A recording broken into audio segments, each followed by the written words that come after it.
जरा सोचो, एक झूठे केस के चलते एक इंसान अपना सब कुछ खो बैठे, लेकिन क्या वो जेल से भागकर अपने आप को बेगुनाह साबित कर पाएगा? ये तो कहानी सुनकर ही पता चलेगा। कहानी की शुरुआत होती है क्वान नाम के लड़के से, जो कुछ समय पहले तक ताइक्वांडो का नेशनल चैंपियन हुआ करता था। लेकिन आजकल वो अपना सारा दिन एक इंटरनेट कैफे में बैठकर वीडियो गेम्स खेलने में बर्बाद कर देता था। उसके पास कोई नौकरी नहीं थी, पर उसकी गेमिंग स्किल्स कमाल की थी। ऐसे ही एक ऑनलाइन गेम में उसके कैरेक्टर का नाम कैप्टन था और कुछ दूसरे दोस्तों के साथ उसकी एक टीम थी। उनके ग्रुप का नाम था रेजरेक्शन, जिसमें कैप्टन बिना अपनी जिंदगी की परवाह किए अपने साथियों की मदद करता था। एक दिन इंटरनेट कैफे में गेम खेलने के बाद क्वान की नजर पास ही में रखे एक स्मार्टफोन पर पड़ी, जिस पर किसी का फोन आ रहा था। उसने फोन उठाया तो सामने से एक लड़की की आवाज आई। उसने कहा कि वो अपना फोन उस कैफे में भूल गई थी और वो चाहती थी कि क्वान उसके घर पर उसका फोन लौटाने आए।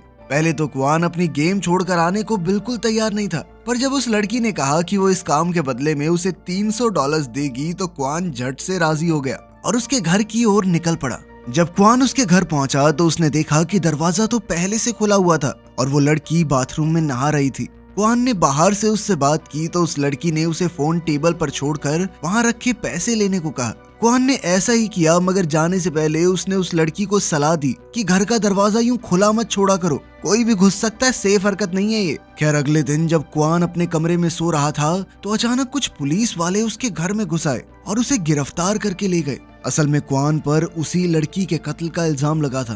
क्वान को तो कुछ समझ ही नहीं आया, क्योंकि उसके हाथ में खून था और कत्ल का हथियार भी उसके कमरे से मिला था। और तो और उसकी उंगलियों के निशान और डीएनए उस लड़की के घर में पाए गए थे।